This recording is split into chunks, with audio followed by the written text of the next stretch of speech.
Podés Bueno, comenzar. buenas tardes. ¿Me escuchan bien? Sí, Bien. No abro la cámara por las dudas que me ocupe ancho de banda, o no sé si prefieren. si vas a compartir pantalla, queda igual ya. Bien, sí. Bueno, buenas tardes. María Lidia, un gusto que te conozco personalmente. Buenas tardes, Silvia, mi ¿Qué directora. tal? ¿Cómo estás, Mónica? ¿Cómo están? Espero que muy bien, a lo mejor que se pueda en estos tiempos. Y en este día particular para nosotros los argentinos, que se nos fue el astro rey. Sí. Bueno, triste. Bien, voy a compartir la pantalla.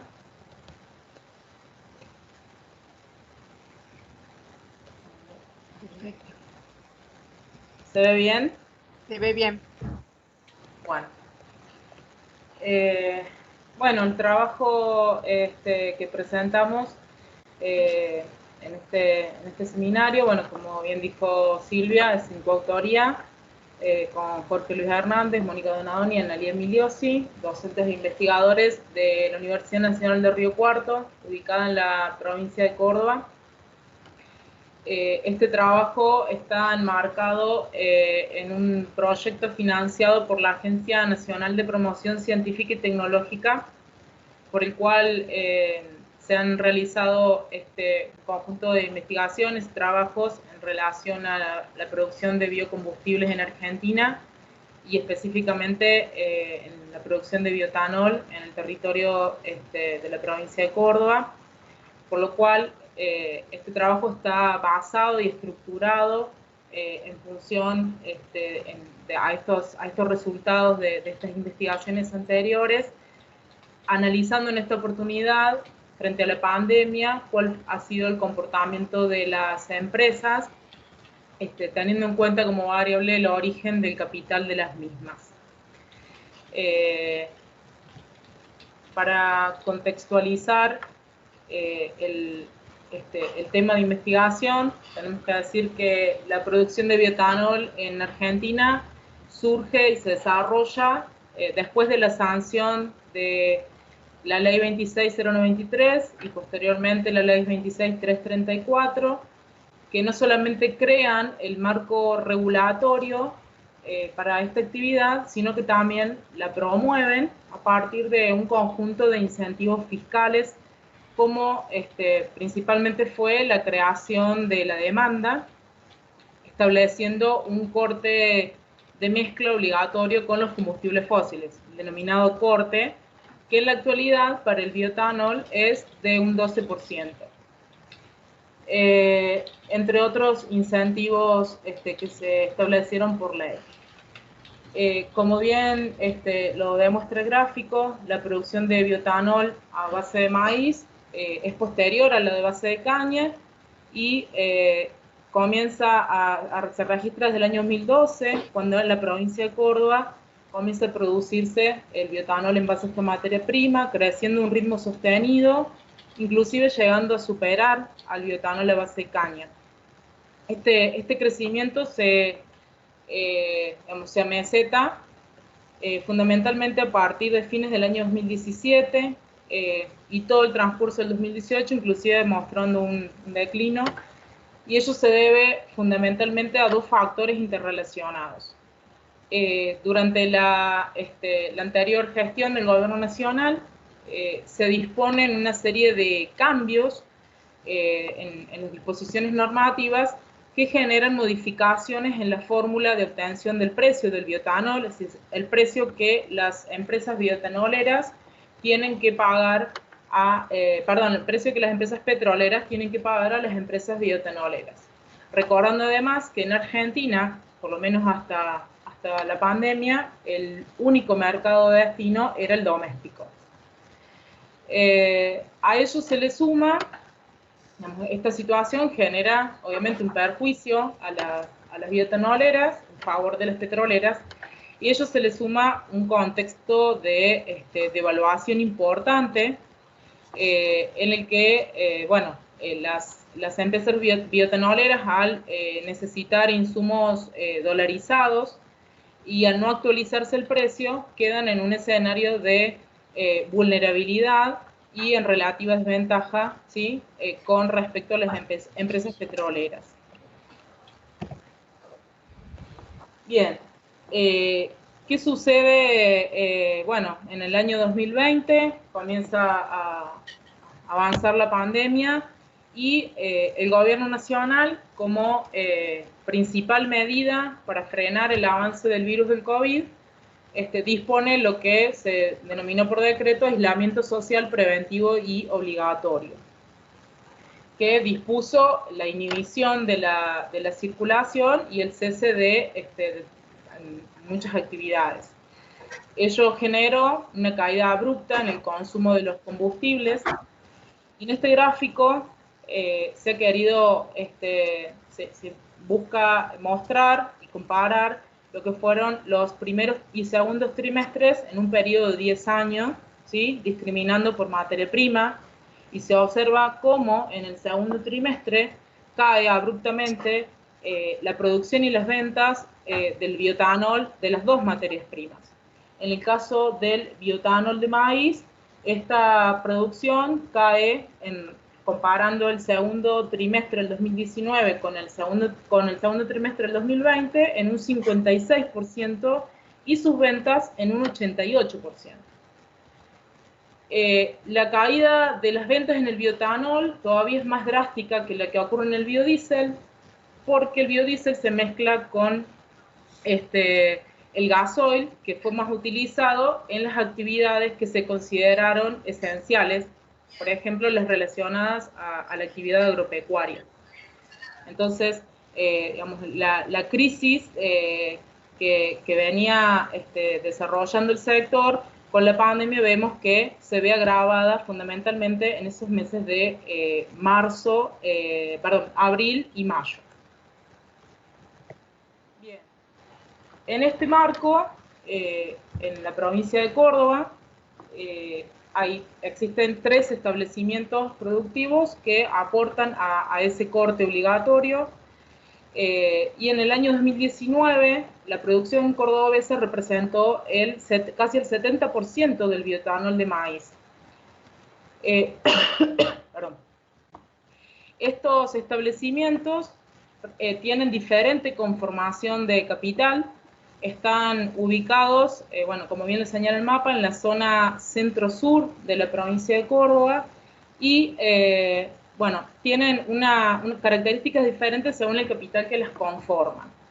La empresa radicada en la ciudad de Río Cuarto se llama Bio 4, es una asociación de productores agropecuarios locales y regionales, mientras que la ubicada a 70 kilómetros de esta ciudad, Promaíz, es un joint venture, una asociación de capitales globalizados o transnacionalizados, como son AGD y Bunge, y a 120 kilómetros de la ciudad de Río Cuarto tenemos a Bio, que es una cooperativa de segundo grado, es decir, una asociación de cooperativa con expertise en la exportación del grano. En este marco nos preguntamos qué estrategias, ¿sí?, definieron las empresas frente a la crisis y si había una relación entre estas estrategias y la conformación del capital de cada una de ellas. Y por supuesto también qué consecuencias se observaron en los territorios a partir de estos cambios y digamos, situación de crisis. Con lo cual, bueno, el objetivo es el que acabo de mencionar, vamos a identificar las estrategias y analizar los impactos territoriales en términos de la dinámica productiva regional, considerando como una variable la estructura, la conformación del capital.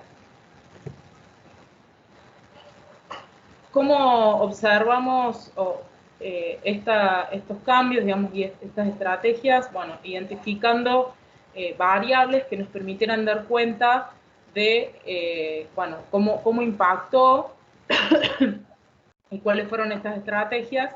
Para ello observamos cambios en los niveles de producción y de ventas, en los precios, nivel de empleo, y en el trabajo exploratorio y a medida que íbamos recolectando datos e información, emergía cada vez con más fuerza el debate que se está suscitando y que hoy ya tiene estado parlamentario, es en torno a una nueva ley de biocombustibles, considerando que se acerca la fecha de caducidad del actual régimen regulatorio.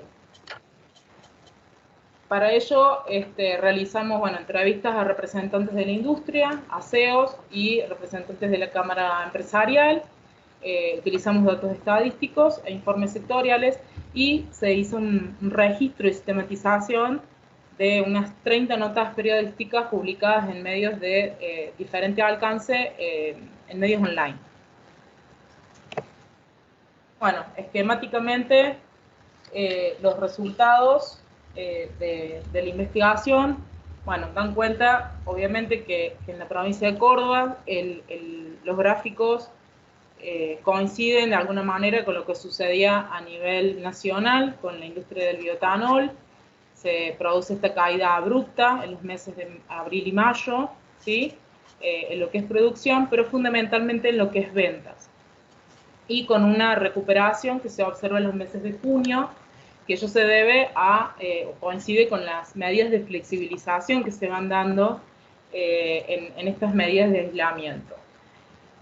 A una cuestión a considerar importante que tiene que ver con esta industria es la relacionada a una línea de subproductos que genera la producción de bioetanol de maíz, y en este caso se observó que uno de sus principales subproductos, que es exportado por los 3 establecimientos productivos, de alguna manera fue el salvoconducto en estos meses en donde las ventas se desplomaron.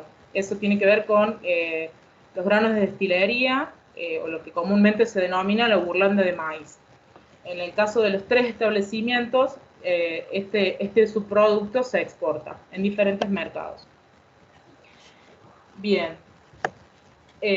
Como decíamos, el destino hasta la pandemia era únicamente el mercado doméstico. En estos gráficos se muestra cómo YPF absorbe más de la mitad de la producción, seguida de Shell, y a nivel provincial, cómo se reproduce este esquema, ¿sí? Fundamentalmente, en las 2 primeras. ¿Cuáles fueron las estrategias de las empresas? Y acá sí, en donde establecemos la relación entre la conformación del capital y el tipo de estrategia que se llevó a cabo. Y se obtuvo que las empresas de capital globalizado y la Asociación de Cooperativas Agrarias reorientaron el destino de su producto buscando en el mercado externo la colocación del mismo. Ello es señalado como un hito para la agroindustria cordobesa, porque si bien las empresas declaran que el margen de ganancia fue mínimo, pero les permitió, por un lado, vaciar los tanques y por otro lado, ingresar al mercado europeo, que tiene altísimos estándares de exigencia en cuanto a lo que implica la sustentabilidad de la producción del maíz, cumplir con indicadores medioambientales como la disminución de los gases de efecto invernadero, la huella de carbono, etc. Digamos que en este caso, estas empresas que ya tienen expertise y que tienen la logística de la exportación, ¿sí?, lograron colocar esta producción en el mercado externo. En tanto que la empresa que está conformada por la Asociación de Productores Regionales innovaron en el producto, realizaron inversiones que le permitió mejorar y modificar el producto y obtener el alcohol con destino a la industria farmacopea, lo que es el alcohol sanitizante, aprovechando un aumento en estos tiempos de pandemia importante de esta demanda. Parte de la producción se destinó a esta industria. En lo que respecta a nivel de empleo, en los trabajos que mencioné al principio anteriores, obtuvimos que el empleo directo que generan estos 3 establecimientos en términos del empleo provincial no es significativo, pero sí lo es el empleo indirecto, en donde sí impactó las medidas de aislamiento por la pandemia, donde se reduce notablemente la actividad de logística y bueno, se afectaron todos los servicios relacionados a la producción, que por lo general están tercerizados. Pero el empleo directo se mantuvo porque al tratarse de mano de obra, se demanda una mano de obra mediana y altamente calificada, entonces se mantuvieron en general, se mantuvieron en la industria del bioetanol los puestos de trabajo, aunque sí se intensifica y bueno, hubo alteraciones en la modalidad del trabajo. Último, respecto de esta variable que decía que emerge y que se presenta con más intensidad y que da cuenta de la complejidad del sector y no solo de la complejidad del sector, sino de las tensiones que genera en esta puja por el ingreso al sector energético. Y cómo el Estado se encuentra inmerso entre esas tensiones, ¿sí? Y en esta complejidad identificamos que hay actores que responden a corporaciones del agronegocio, pero también hay empresas nacionales de tipo mediano, digamos, en el sector de biodiesel sobre todo se identifican una gran cantidad de pymes. También están los ingenios azucareros con fuerte poder de lobby en sus territorios provinciales. De alguna manera tensionan con las empresas petroleras y las empresas automotrices. En la demanda en el caso del sector del bioetanol, demandan aumentar el corte progresivamente hasta igualar el porcentaje que se utiliza actualmente en Brasil. ¿Cuál es el eje o los tres ejes que sostienen esta demanda? Bueno, el sector bioetanolero, biocombustibles en general, defienden o sostienen que este aumento permitiría un ahorro de divisas, puesto que dicen que el sector petrolero en Argentina no tiene la capacidad de refinería para abastecer el crecimiento del parque automotor. Por otro lado, el país al asumir compromisos para disminuir los gases de efecto invernadero, ¿sí? Este aumento del corte le permitiría justamente disminuir la contaminación ambiental. Y el tercer punto que tiene que ver con el agregado de valor, ¿sí? Y en este caso la federalización del desarrollo productivo. Estas demandas se intersectan, digamos, en este que tiene que dar respuesta, que es el Estado. Y bueno, una primera respuesta ya estuvo dada hace unos pocos días, el 30 de octubre. El Senado aprobó la prórroga de la ley, que no era lo que proponía el sector. Prorrogan por 4 años el actual esquema, con lo cual se presume que la balanza sigue inclinada hacia el sector petrolero. Bueno, para concluir, bueno, como se estuvo observando en las diferentes diapositivas, la industria de los biocombustibles en Argentina está en un momento bisagra, está anclada en una situación de crisis previa y en realidad la pandemia vino a profundizar esa crisis. No es que la pandemia generó la crisis, sino que la profundiza. Frente a esto, las diferentes empresas, según su conformación de capital, toman diferentes estrategias, una que tiene que ver más con el mercado externo, digamos, con sacar la producción, con una economía más de enclave, como son las que representan los sectores del agronegocio, y otro que tiene que ver con la innovación y los vínculos con los centros tecnológicos y de investigación nacionales. Eso también amparado en investigaciones anteriores. Y bueno, en el caso de la industria del etanol en la provincia de Córdoba, si bien se ha mostrado cierta capacidad de adaptación, continúa muy dependiente del mercado interno y de su relación con el sector petrolero.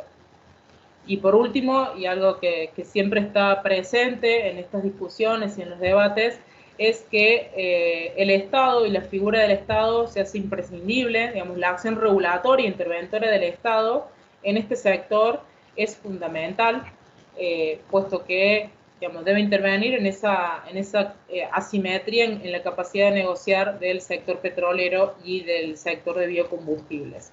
justamente para asegurar su sustentabilidad y rentabilidad. Bueno, eso es sintéticamente, no sé si estoy bien con el tiempo. Perfecto. Ha sido cronometrado, muy bien. Sí. Bueno, ahora seguimos con acá. Con Luciano Duarte. Su trabajo tiene como título Fragmentación y especialización productiva de Petrobras, de un proyecto energético a la alienación del territorio. Perdón por la traducción. Perfecto, profesora. Buenas tardes a todos, a todas. Buenas tardes. Muchas gracias, Silvia. Muchas gracias, Mónica, María, por la posibilidad de presentar, de ponerme mi pesquisa que hace un tiempo que tengo finalizado. Es fruto de una pesquisa de mi tesis de doctorado que ha finalizado hace un año. Pero yo continúo a hacer algunos desarrollos de algunos puntos importantes, como la cuestión del proyecto energético, transición energética y otros temas más. Yo voy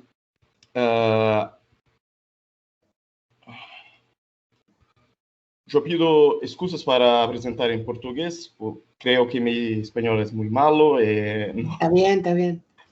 Entonces, meu nome é Luciano, sou professor atualmente de Geografia na UFSCar, Universidade Federal de São Carlos, em Sorocaba, e vou apresentar, então, esse fruto de pesquisa de doutorado, que finalizou faz um ano, mas quero estabelecer como marco 3 questões de discussão para essa apresentação, que é sobre as transformações, as mudanças do circuito espacial produtivo de hidrocarbonetos, não só petróleo, mas também, então, gás natural, principalmente, no território brasileiro, a partir de que eu compreendo como 2 eventos importantes: o pré-sal, o descobrimento de pré-sal, e as políticas neodesenvolvimentistas desenvolvidas durante alguns governos brasileiros que eu vou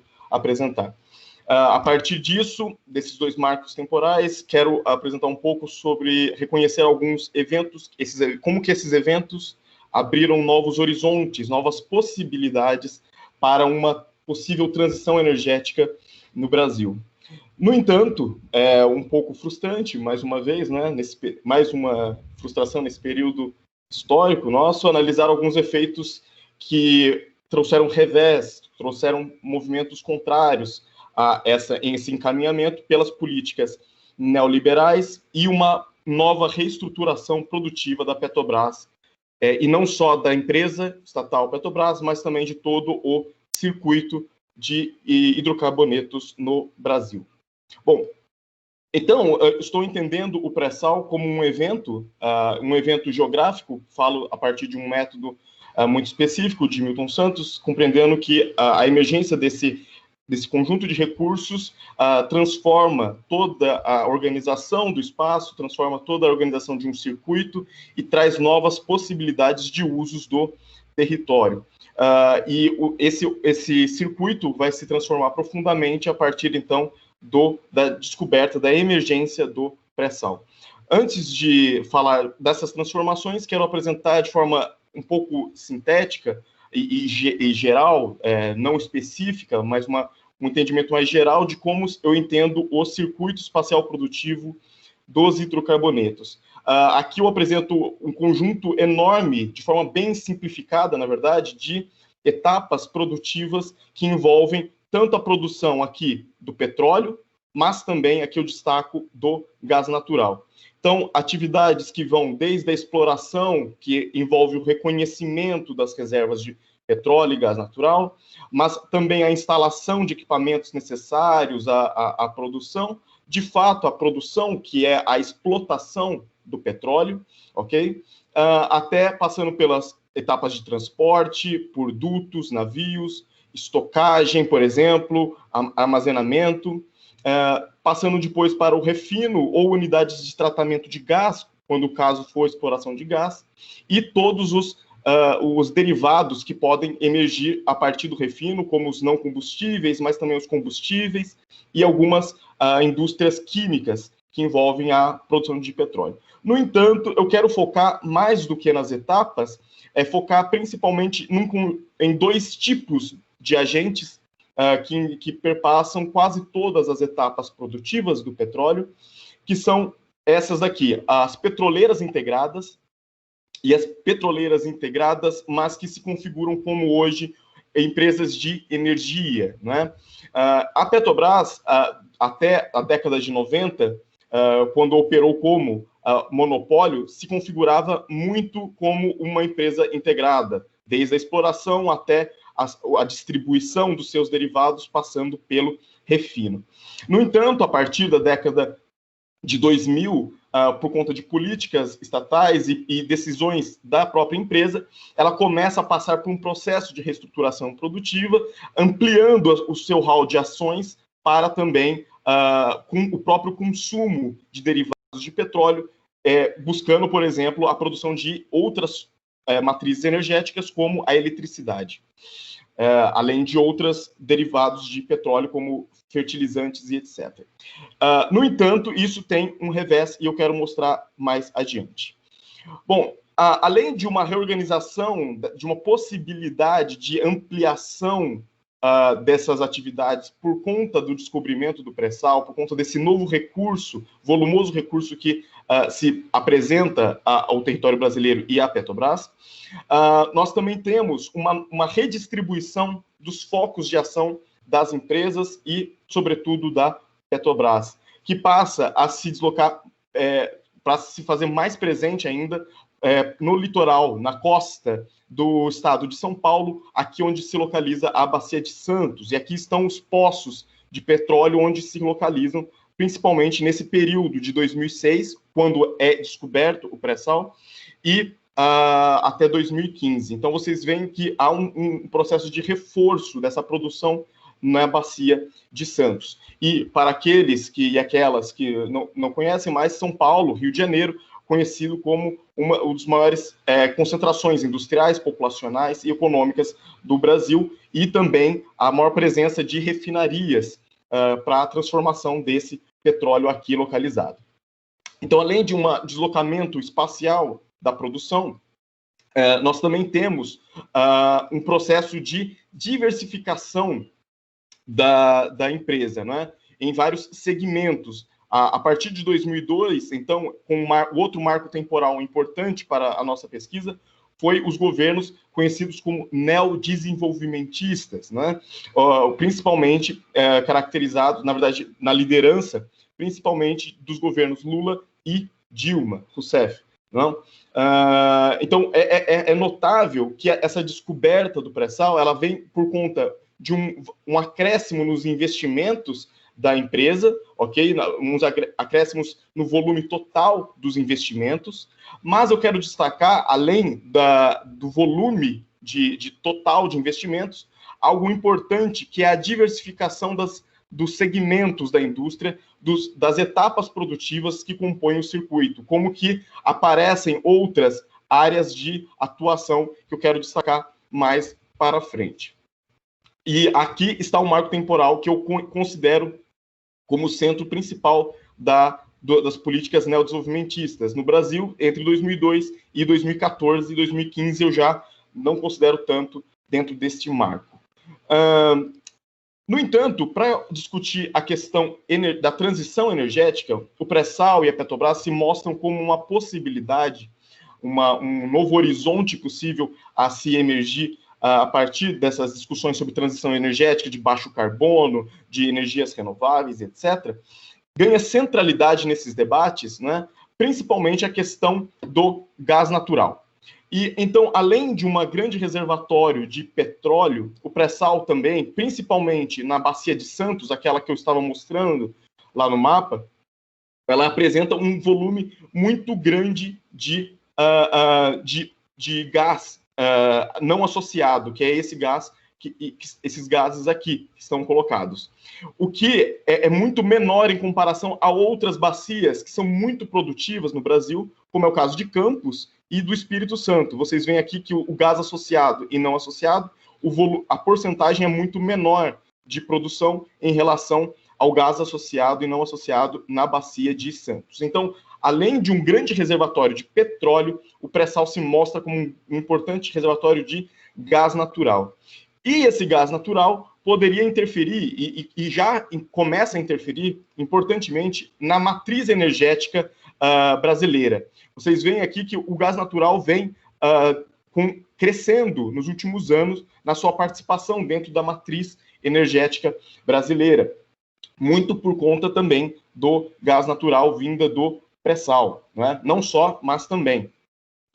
Mas esse gás natural do pré-sal poderia ganhar um novo reforço nesse processo, lembrando que o gás natural pode ser considerado como um combustível de transição, não que ele seja um combustível limpo, um combustível renovável, longe disso, é um combustível de matriz fóssil. No entanto, ele é considerado um recurso de transição, ou seja, aquele que dará passagem para novos recursos de fontes mais limpas e de fontes renováveis, né?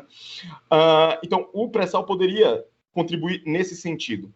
Mas, além dessa possibilidade material que se apresenta pelo pré-sal, eu reforço aqui o aumento também nos investimentos, principalmente nos segmentos de gás e energia que a Petrobras começa a fazer durante esse período dos governos neodesenvolvimentistas, a partir dessas políticas neodesenvolvimentistas que se fazem presentes no território nesse período. Então, o gás natural passa a ter grande importância dentro dos investimentos da empresa, apesar de ainda serem considerados baixos em relação a outros segmentos, como é o caso da exploração e produção, que é esse E e P, exploração e produção. Um volume muito aquém, um volume muito baixo em relação aos demais segmentos, o que trouxe várias críticas por parte, inclusive, de diretores da própria Petrobras. Mas, encaminhando já para o final, eu quero mostrar os processos que começam a desconstruir essa tendência de passagem para uma construção de uma transição energética e uma passagem para um novo modelo energético. É uma reestruturação da própria Petrobras, a partir do que vem se chamando, né, através das leituras do geógrafo Jamie Peck, mas também do economista aqui no Brasil, Carlos Brandão, chamadas das rodadas de neoliberalização. Rodadas essas que reforçam-se no território brasileiro a partir de 2015, sobretudo com o marco de 2016, quando temos um golpe parlamentar, onde se coloca no lugar de Dilma Rousseff, dentro dos governos do Partido dos Trabalhadores, o Michel Temer, presidente que durou 2 anos, e agora com Jair Bolsonaro, um processo de um maior aprofundamento do processo de neoliberalização. Alguns fenômenos, então, começam a se manifestar, e alguns processos começam a se acelerar nesse período. Um processo, obviamente, que é típico das políticas neoliberais é justamente a privatização de alguns ativos, de algumas infraestruturas que são fruto de investimentos nacionais, frutos de investimentos estatais, e que, nesse caso, começam a desconstruir, começam a desverticalizar a empresa Petrobras, que atuava em quase todas as etapas produtivas do circuito, começa a desverticalizá-la, começa a focar somente em algumas etapas. Isso se faz, então, pela venda de ativos, principalmente ligados à circulação do petróleo produzido. Aqui eu destaco a Bacia de Santos, onde, como eu estava dizendo, onde se localiza uma das principais áreas do pré-sal. Então, várias dessas infraestruturas de circulação de gás, mas também de petróleo e de derivados, né, começam a ser privatizados, começam a ser vendidos por mecanismos financeiros muito complexos, que são pela venda de participações nos investimentos da infraestrutura e não necessariamente a venda completa da infraestrutura. Por isso que, por muitas vezes, o termo privatização é considerado errôneo. No entanto, consideramos que é passar para uma iniciativa privada, por uma iniciativa de cunho corporativo, né, e particular.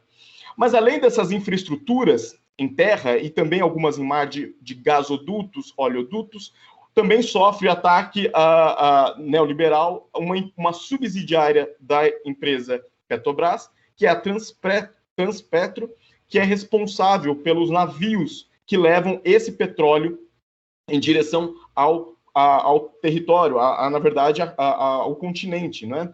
Então, de novo, essas empresas começam a ser, a empresa Petrobras começa a ser vendida aos poucos e, dentre elas, a Transpetro, essas empresas responsáveis pela circulação, não é? E aqui eu destaco alguns casos específicos, entre eles, eu destaco aqui justamente a Nova Transportadora do Sudeste, que é justamente essa malha de gasodutos localizada que liga diversas refinarias, as principais refinarias do território brasileiro, começa a ser vendida, já foi vendida, na verdade, para um grupo, né, um fundo acionário que é da Brookfield, que é um fundo de investimento estrangeiro, que hoje detém 90% das ações dessa empresa de gasoduto e oleoduto.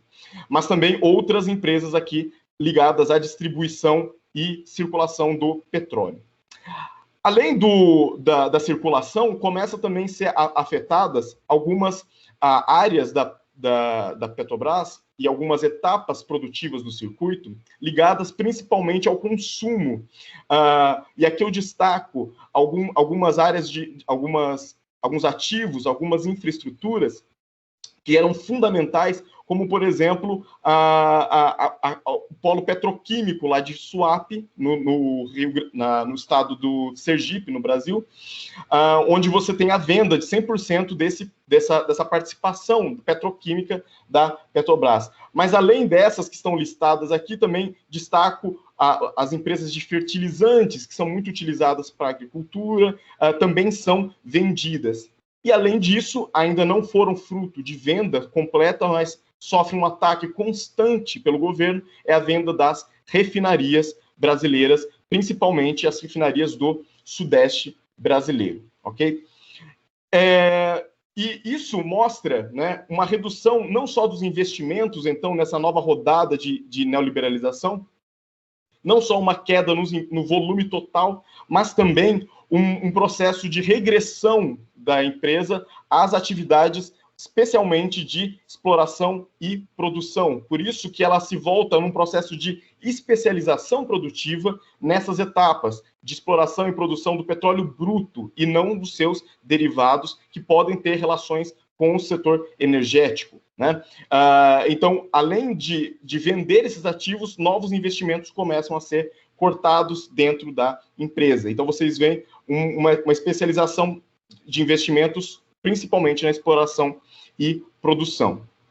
Para finalizar, porque creio que meu tempo já está estourando, o que eu quero mostrar com esse processo de privatização, esse processo de reestruturação da empresa, é que, mais do que a venda para capitais externos, o que é fundamental, creio eu, é justamente uma interrupção do processo produtivo e a participação e a capacidade de controle dessa empresa de todo o processo produtivo, rompendo, assim, elos fundamentais do processo, como é o caso do refino, o transporte e o próprio consumo. Por isso que a empresa que estava se transformando numa empresa de energia, nesse petroleira integrada para uma empresa de energia, parece regredir a um estado de uma petroleira independente, focada unicamente na exploração e produção de petróleo bruto, né?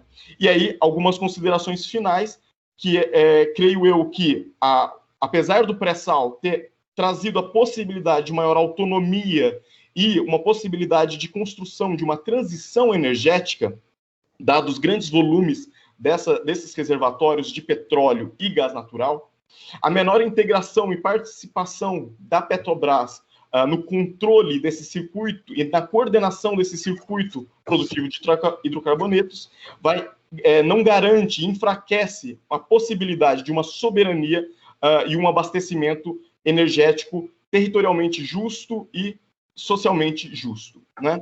Isso se aprofunda com uma lógica corporativa da Petrobras, que dificulta uma lógica total do circuito de planejamento, não só regulação, mas também planejamento para uma transição energética e que acaba sendo fragilizada por um reforço de um consenso de commodities baseados em petróleo bruto. Muito obrigado pelo tempo e desculpa se passei. Obrigado. Muy bien, muchas gracias, Luciano, por ahora. Después tengo algunas cosas para pasarte. Gracias. Bien, ahora seguimos con el trabajo de México. Transformaciones productivas e impactos territoriales en la industria automotriz mexicana, de Rosa Silvia Arciniega Arce. ¿Sí? ¿Está, Rosa?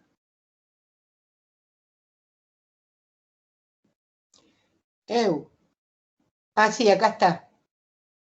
No la escuchamos. Rosa.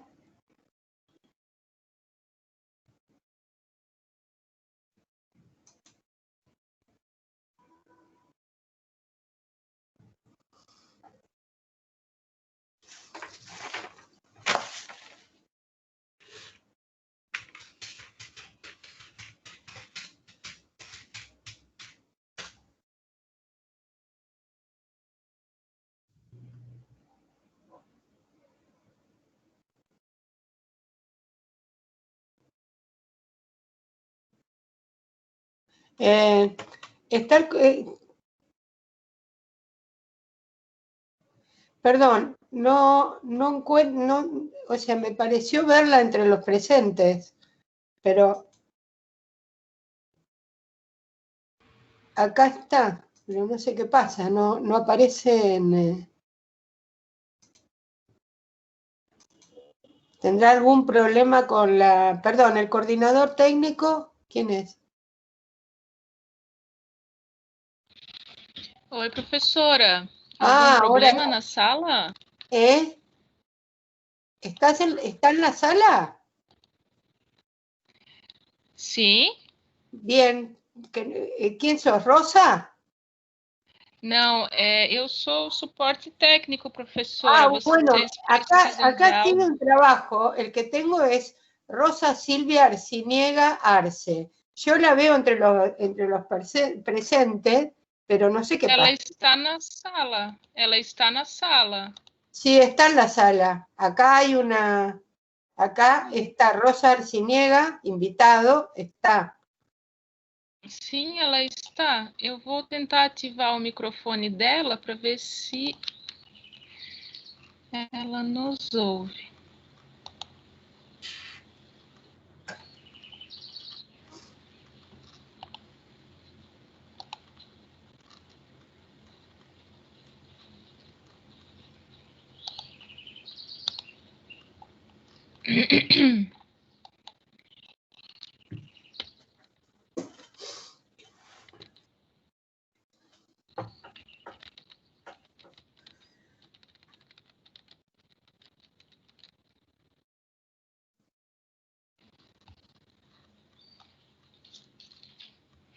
É a vez dela apresentar o seu trabalho, é isso?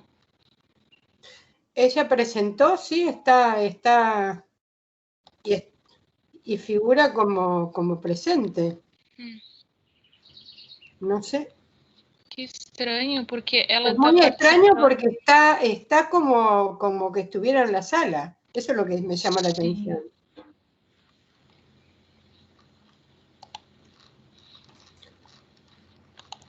A ver qué me aparece. A no ser que se haya desconectado pensando que le quedaba más tiempo. Só um minuto.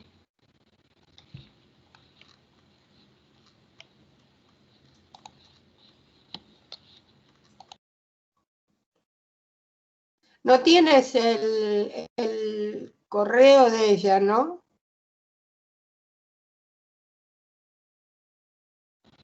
Eu não tenho o contato dela aqui. Posso tentar fazer uma chamada para ver se ela nos responde. Mientras, Luciano, ¿Estás ahí? Sí, profesora. No, es muy interesante lo que presentaste de Petrobras y los cambios que se dieron a partir de Presal. Nosotros, Mónica presentó un capítulo del libro que acabamos de publicar, que es sobre actividades intensivas en recursos naturales, y uno de los casos de estudio es la cuenca neuquina-Vaca Muerta, digamos, y la transformación con hidrocarburos no convencionales. Sí. Así que después lo que podemos hacer es que pasame tu mail y te pasamos, porque el libro está en versión electrónica, te lo pasamos. Sí, muchas gracias, profesora. Sí, muchas gracias, agradezco. Porque además tenemos un enfoque muy parecido, digamos, es decir, nosotros fuimos por la cadena y luego viendo los actores internacionales y viendo impactos que tienen que ver con la regulación laboral, por ejemplo, viendo qué pasaba con la configuración de proveedores locales, qué pasa, digamos, cómo se dio la evolución a partir de la reestatización de YPF, y además están las empresas, y vos ahí presentaste un cuadro con las internacionales, digamos, que está muy interesante para hacer un trabajo integrado, digamos. Sí, claro. Te estoy dando la idea. Sí. Es posible, claro. Sí. Es muy interesante. Incluso tenemos, creo que con Mónica, que presentó el trabajo sobre biocombustibles. Sí, también. El trabajo y la participación de la YPF con la compra de biocombustibles. Creo que en Brasil hay una cosa parecida. Bueno, había, ¿no? Creo que no, hoy no más.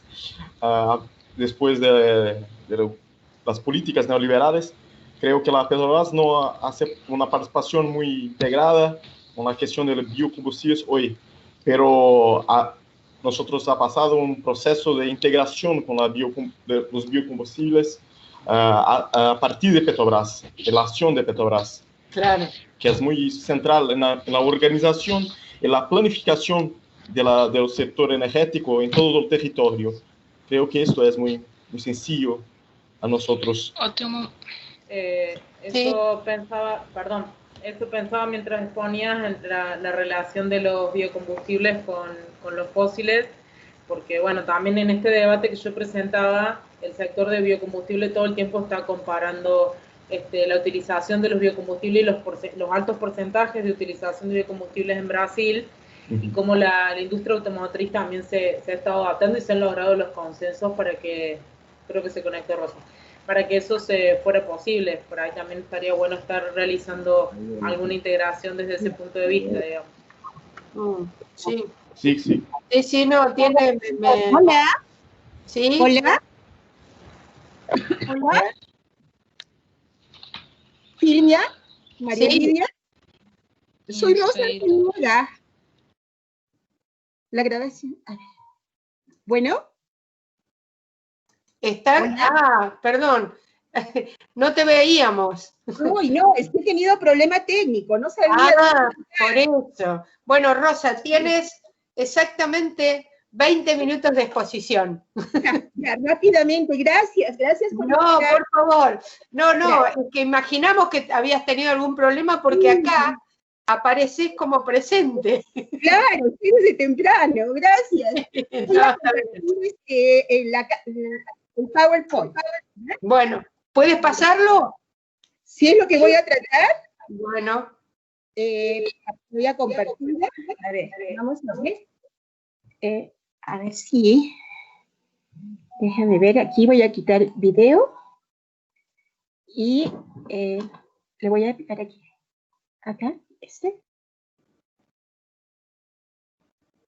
Pregunto si... ¿Sí me escuchan, por favor? Sí, te estamos escuchando bien. Perfecto, gracias. Entonces, el archivo también está aquí, ¿verdad? Presentación con estas diapositivas. No te veo, no vemos el compartido, ¿no? ¿No? No. Aquí lo tengo presente. Ahora sí. ¿Ahora sí? No. No. ¿Qué hacemos? A ver. Bueno, voy a irles... Si tienes algún problema, o sea, lo que... Yo lo mandé también a la comisión técnica. A Leonardo. No. Você está tentando compartilhar? Sim. Você vai ver do lado do botão sair e do lado do botão do microfone, você vai ter um retângulo com uma flechinha. Ali você vai compartilhar o conteúdo.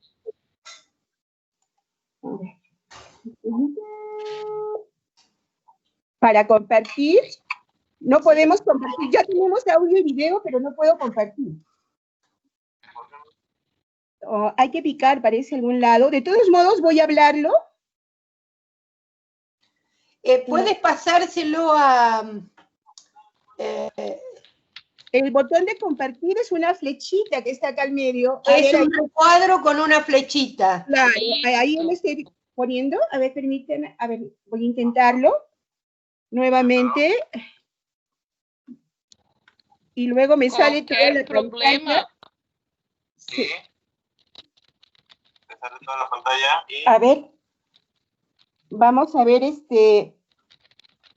No sabemos cómo seleccionar. No sabemos cómo seleccionar. Voy a hacerlo hablado, por favor, si me permite.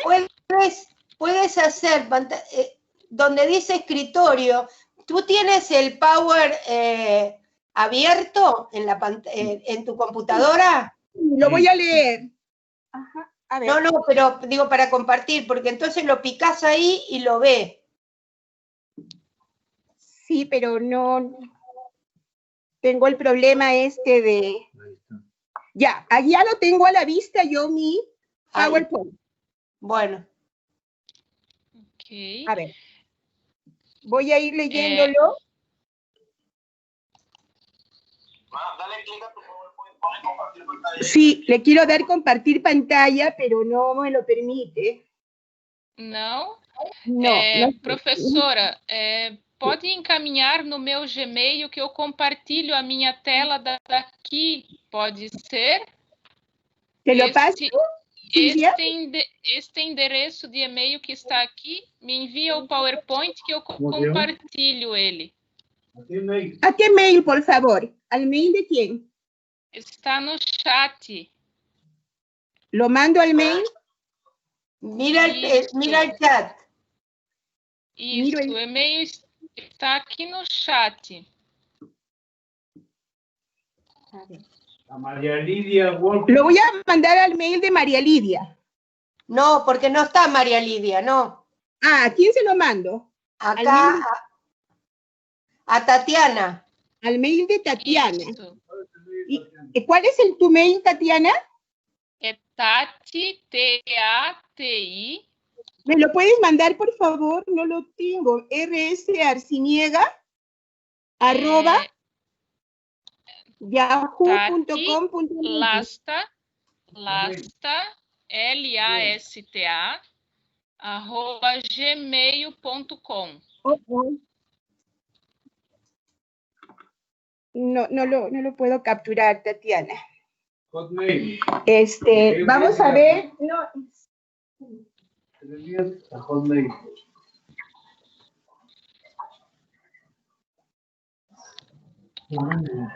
No puedo, el mail de Tatiana no lo capturo bien. Voy a iniciar de todos modos la presentación. Bueno, si me escuchan, por favor. Sí. Sí, porque no sé qué problema técnico tengo. Apenas he podido abrir Sim. el audio. Então, eu vou soletrar o meu e-mail e você encaminha no meu e-mail. Sí, por favor, es R. T. R-S. Não. T-A. Ah, nuevamente me estás dando el tuyo. T-A. T-A-T-I. T-I. L-A. L-A. S. S.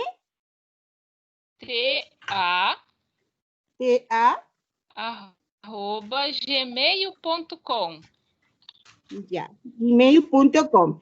tatilasca@gmail.com. Okay. Isso. Encaminha nesse e-mail que eu compartilho da cá. Ya.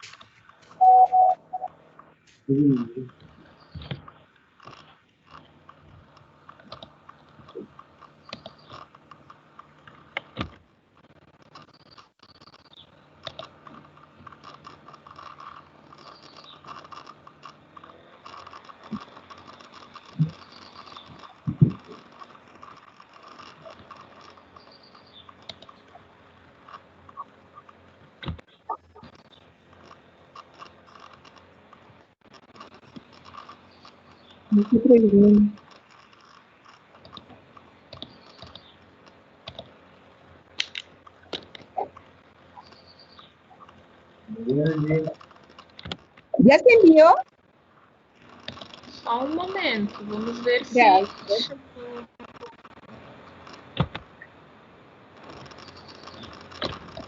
Manda um e-mail para ela e aí ela manda de volta a resposta.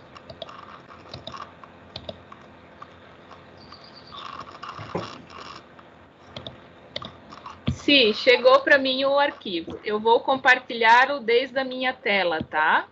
Ya, perfecto. Só Ya llegó. mais um minutinho. Ya. Entonces voy a ir avanzando, presentando desde otra máquina. Listo. Perfecto, ya puedes comenzar. Bueno, les voy presentando rápidamente. Ajá. Sí, puedes comenzar. Ya, gracias. Bueno, este trabajo que les quiero presentar es sobre la industria automotriz en la economía mexicana. Como ustedes saben, pues, la industria automotriz en México ha repuntado en los últimos años. En América Latina, pues, es el país productor de vehículos, número 1. En autopartes, es otra cuestión que estamos estudiando. En autopartes es quinto exportador a nivel mundial, ¿verdad? Y nos llama la atención precisamente conocer, pues, a qué obedece este crecimiento y cuáles han sido sus impactos productivos y territoriales. Bueno, nos interesa analizar sobre todo esta cuestión de las autopartes, porque hay mucha literatura, hay mucho trabajo sobre la industria de automotriz, vehículos, pero hay poco trabajo sobre las autopartes.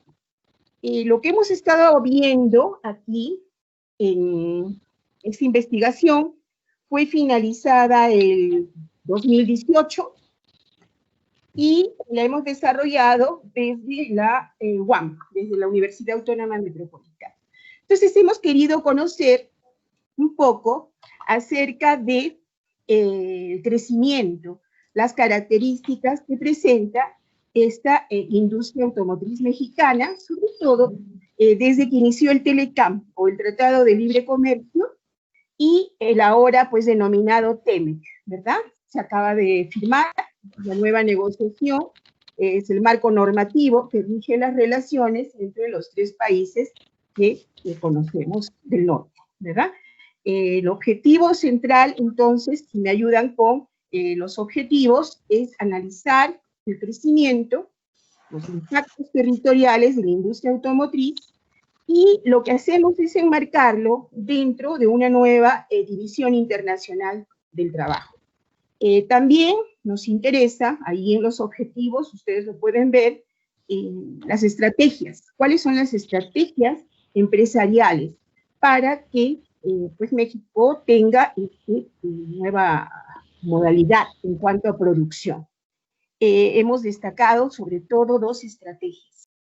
Aquí en los objetivos, la siguiente página, por favor, estamos viendo mucho el crecimiento y como estrategias de los corporativos, lo que llamamos la descentralización productiva.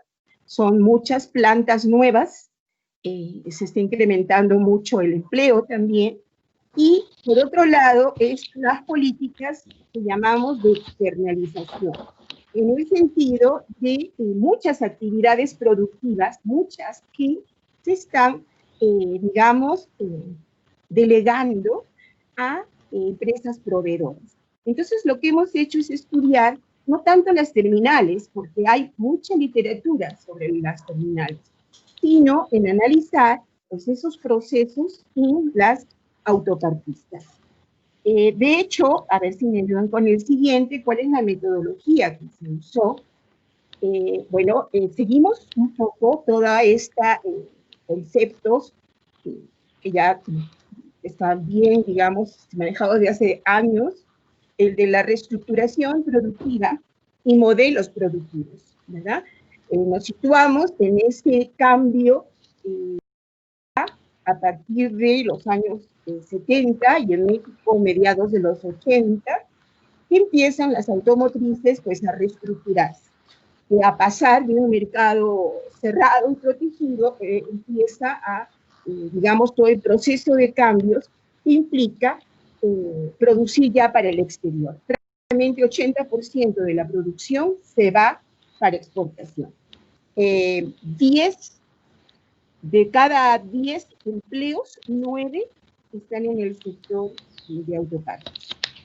Entonces, nos llama mucho esa noción de división internacional del trabajo, vinculando, pues, en este caso, un país como Estados Unidos, donde se dirige la mayor cantidad de producción, ¿verdad? En el otro lado, nos interesan mucho las relaciones que se dan entre las empresas, digamos, proveedoras y las empresas terminales o ensambladoras.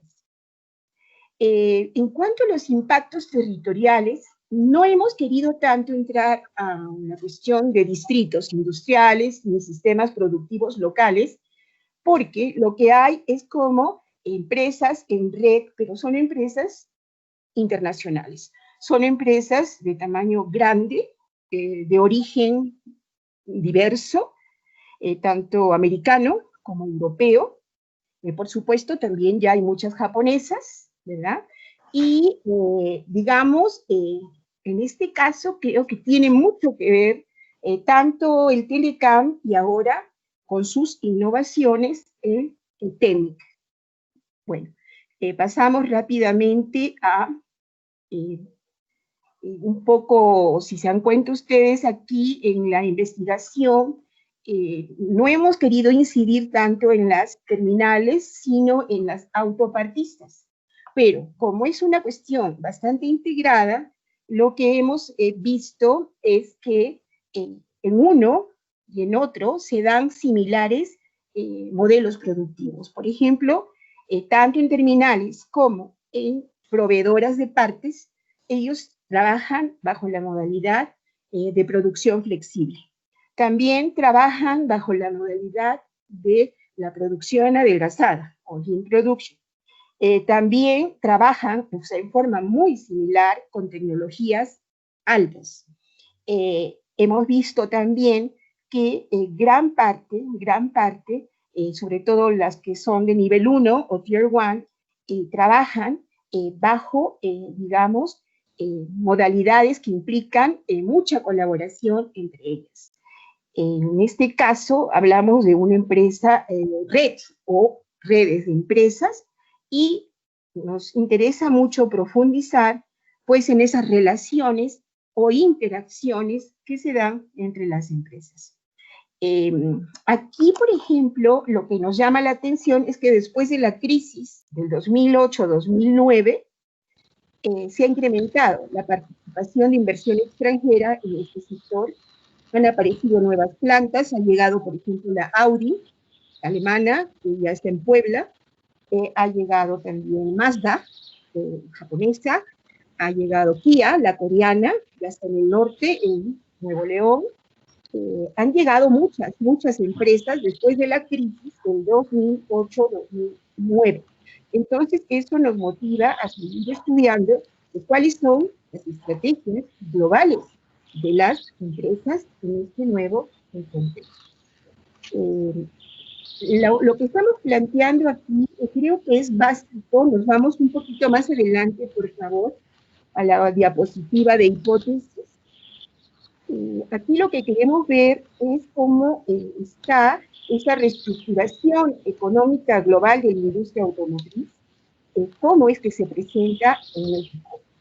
Creo que aquí lo central ha sido el TLCAN, el Tratado de Libre Comercio, y falta analizar, en este caso, a partir de 2019-2020, el TEMEC, que es lo que está planteando el TEMEC. Por ejemplo, entre una de las cosas que se está planteando es una revisión de los salarios en México, porque efectivamente pues hay una gran diferencia abismal entre terminales y autopartistas, y por supuesto entre México y sus socios del norte, ¿verdad?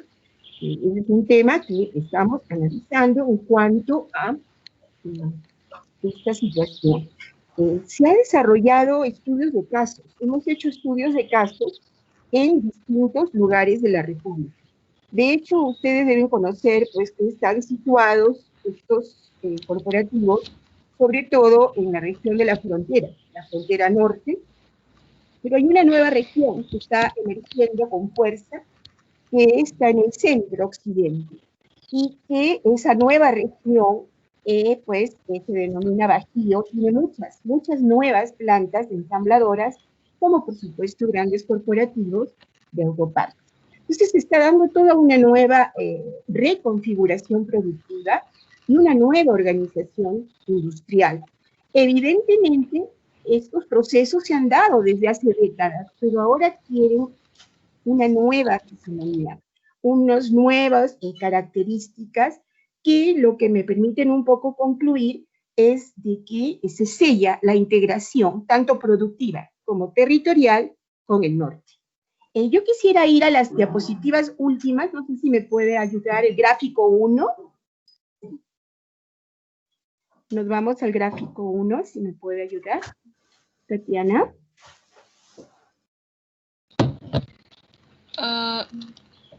Gráfico 1. Está más adelante. ¿Este? Ajá. Sí, sí. Ok. Entonces, si se dan cuenta aquí, estamos considerando a partir del 2009, de la crisis precisamente, en este caso, cómo es que hay un punto de inflexión.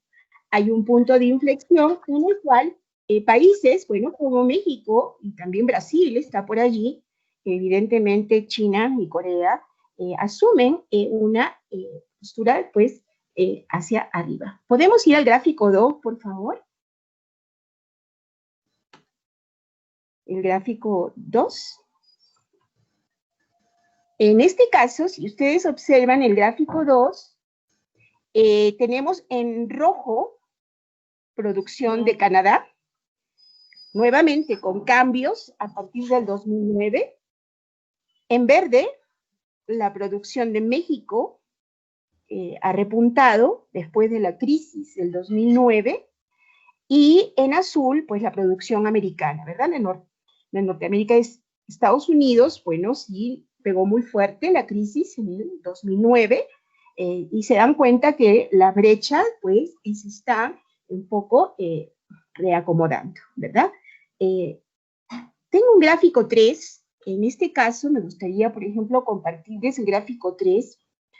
También estuvimos viendo esta situación en el caso, pues, de América Latina, y evidentemente el gráfico 3, no sé si podríamos compartirlo, el gráfico 3, estamos viendo aquí, por ejemplo, nuevamente, cambios muy fuertes en el año 2009, ¿verdad?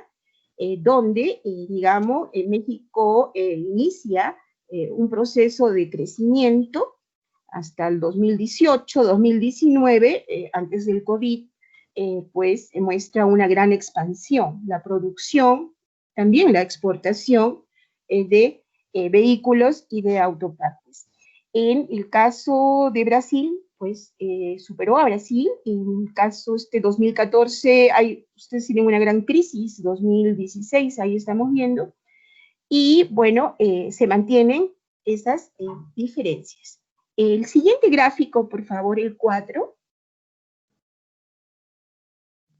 En el 4, pues lo que estamos viendo aquí es la inversión extranjera directa, ¿verdad? En el sector automotriz. Lo que podemos ver aquí es cómo sí hay una fuerte inversión de las terminales, de las armadoras, en el periodo que estábamos estudiando, pues es lo que está en azul, las terminales, y en el caso de las autopartes, es mucho mayor el monto de la inversión. Eso nos permite, pues, ir analizando y viendo cómo se está cambiando, digamos, la forma de producir coches en México. Muy sustentado en esas empresas proveedoras de partes. El perfil de esas empresas no son empresas pequeñas, son empresas grandes, las Tier 1 o las de nivel 1.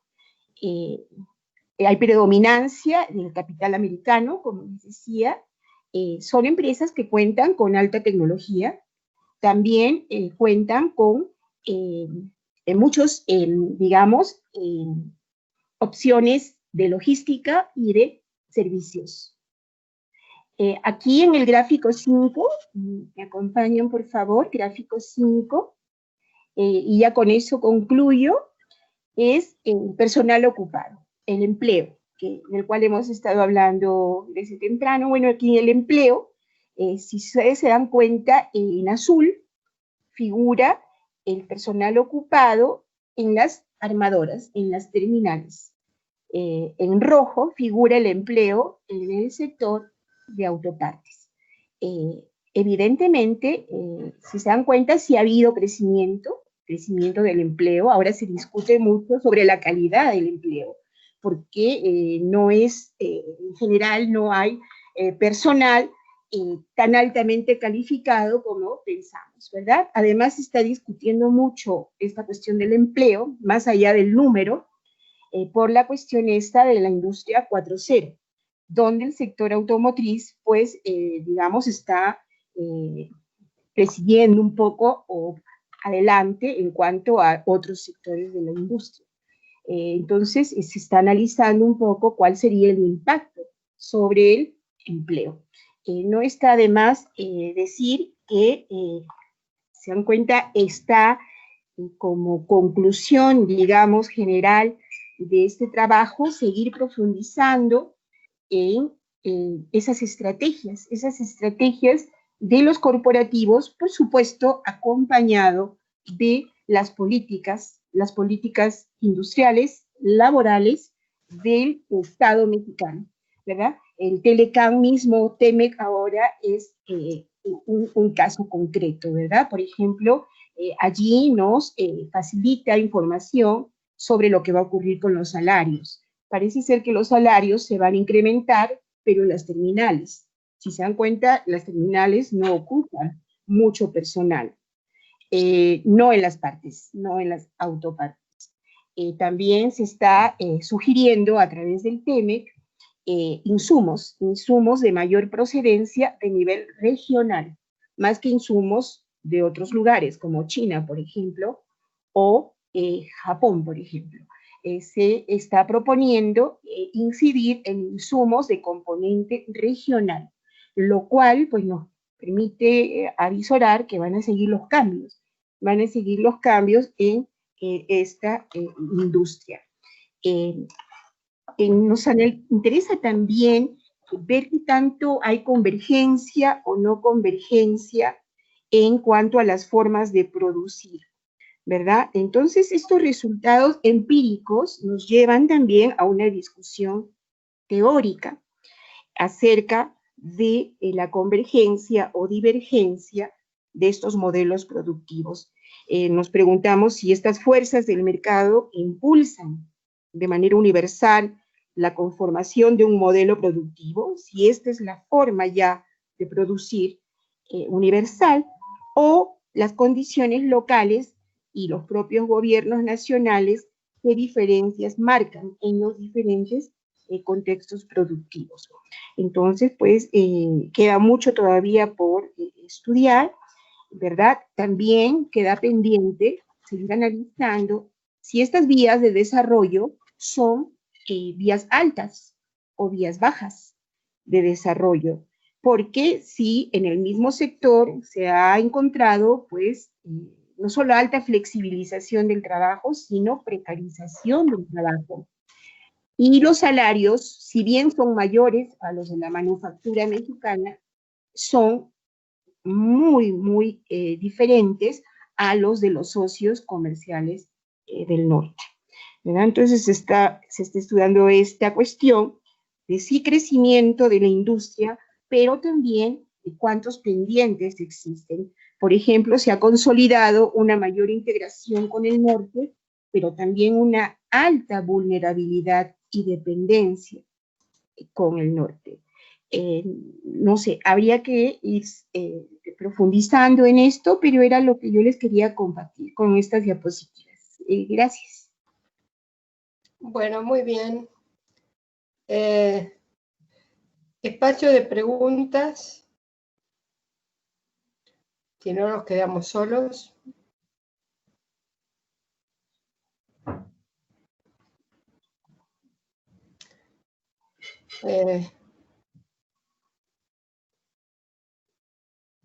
Bien.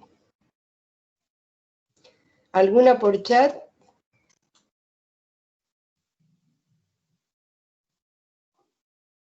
Acá me está marcando el profesor Ivo que a las 18 tenemos toda la sesión de lanzamiento de libros. Ustedes saben que en el programa, en actividades, está el link para esa sesión. Bueno, ¿hay alguna pregunta?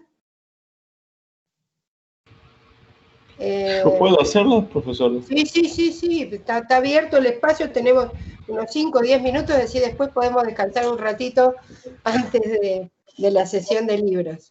Una pregunta a Mónica, si ella está acá. Sí, Mónica estaba. Sí, está acá. Una pregunta sobre la participación del Estado en contexto de COVID. ¿Cómo que se ha creado algún incentivo fiscal o otra ayuda a los productores de biocombustibles dentro de este contexto de crisis que ha producido la COVID? Pregunto porque en Brasil los incentivos y la ayuda no tenemos durante ese periodo del gobierno. Me gustaría de escuchar si se ha pasado diferente en Argentina.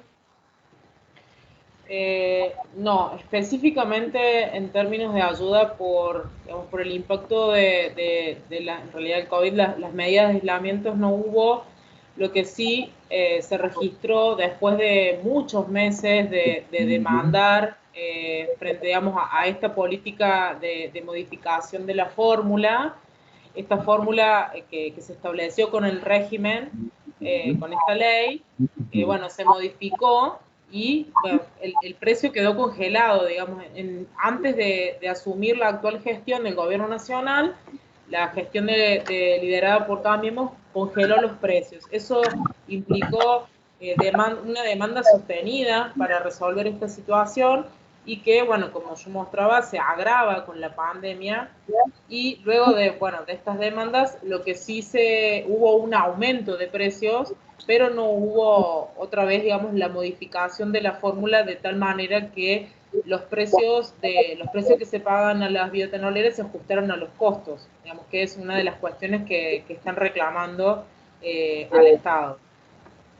Pero no, digamos, ayudas específicas como, bueno, si bien hubo toda una serie de medidas de ayudas a empresarios en Argentina, lo que se denominó como el ATE, la asistencia a empresas, pero en términos específicos de lo que es las productoras de biocombustibles, no, en este contexto de pandemia, digamos.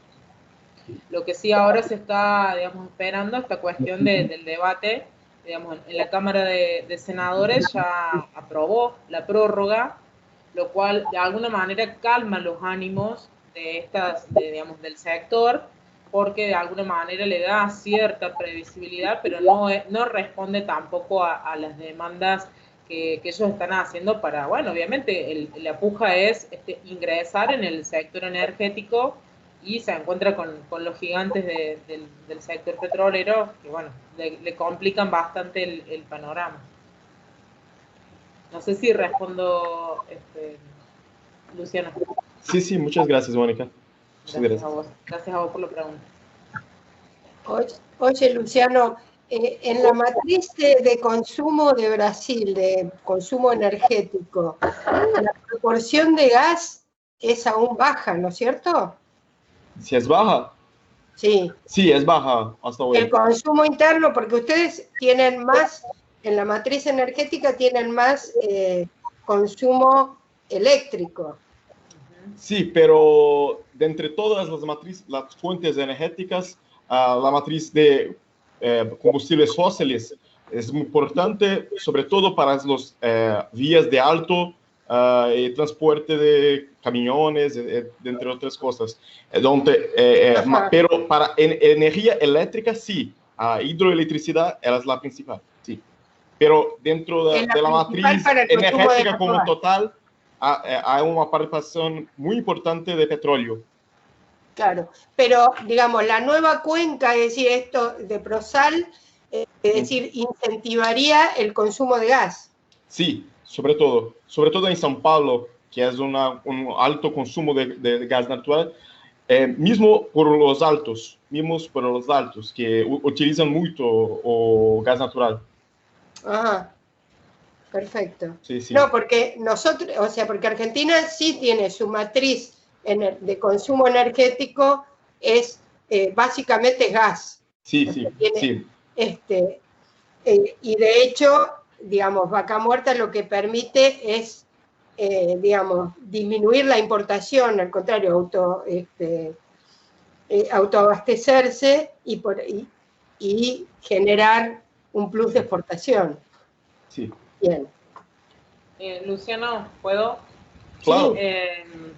Sí, por ahí me preguntaba, digamos, en este registro del debate, Brasil es expuesto en términos latinoamericanos como, además de pionero, un exponente de la producción del bioetanol, y en el caso de ustedes a base de caña, pero bueno, también se observa por lo que vos mostrabas que la participación en la matriz energética es digamos, menor, es minúscula a lo que, bueno, desde acá por ahí se presenta como el ejemplo a seguir. De hecho, todo el tiempo están mencionando desde el sector de los biocombustibles llegar al porcentaje que se utiliza en Brasil.